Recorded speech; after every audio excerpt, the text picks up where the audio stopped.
Hello everyone, and welcome to week 6 of American Literature. Your reading assignments this week come from the second volume, Volume B, which covers 1820 to 1865. Please read the biography information about Washington Irving, then read Rip Van Winkle and The Legend of Sleepy Hollow. The pages are different if you're using the 8th edition, but the 8th edition also has these stories.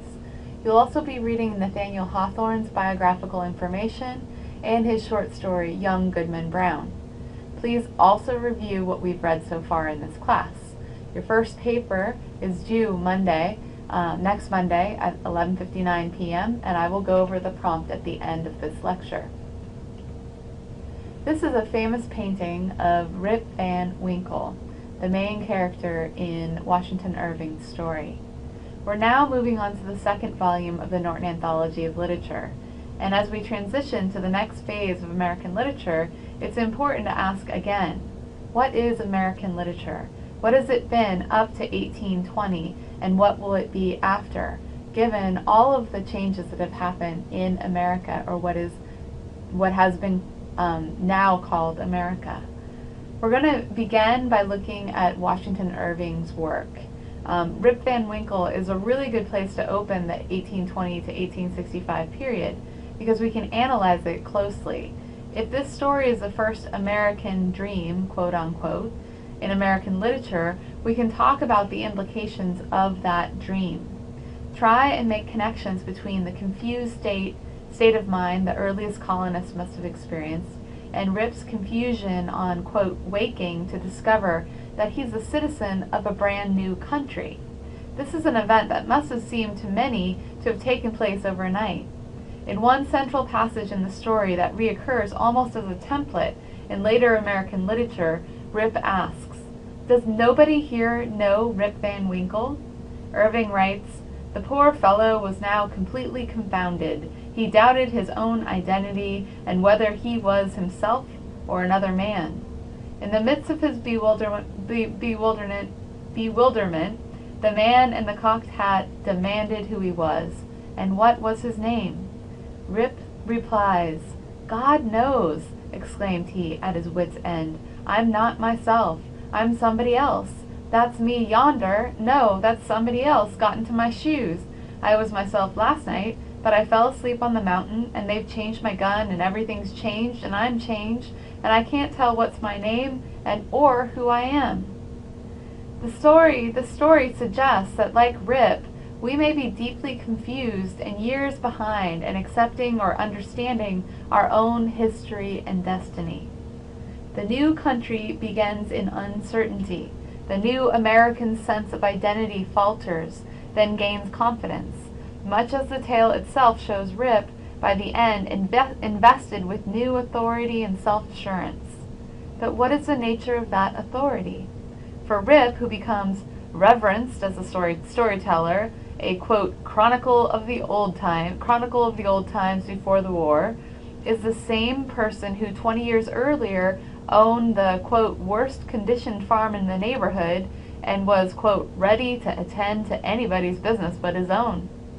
It is only after history catches up with Rip, in a sense, and he manages to wake up after the Revolution, that he finds his vocation.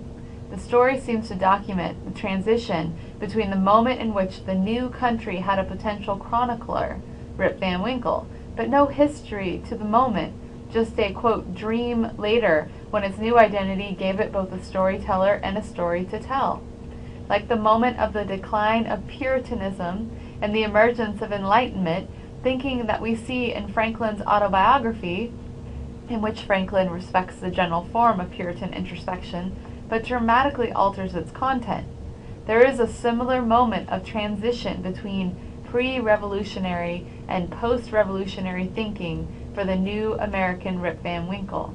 That the village inn should have changed only the red coat of King George to the blue coat of George Washington on the sign that used to stand over it, and that now advertises the Union Hotel, suggests that, in Irving's view, the singularly metamorphosed country may have undergone radical change in some ways, but that in other ways it may have changed very little indeed. here are some study questions for you to think about while you're reading Rip Van Winkle. You are not required to write down answers to these questions, but I will be posting a video on how to actively read that will help you prepare for writing an essay that engages with these two stories. The second piece of literature that we're going to be looking at in detail, or I'm going to ask you to look at in detail, is Young Goodman Brown. I'd like for you to think about this story at the same level of detail I just spoke about in regards to Rip Van Winkle. How does Nathaniel Hawthorne use the dream motif? How does it operate in the story Young Goodman Brown? How is this a commentary on the Puritan, the early Puritans in American history? Here are some study questions for you to think about while you are actively reading Young Goodman Brown. Finally, here is your prompt for your essay. Let's begin by thinking about two works, Rip Van Winkle in conjunction with Young Goodman Brown, another story that shows the male protagonist waking from a dream to a world he can no longer define. You've heard the phrase American dream used as a cliche.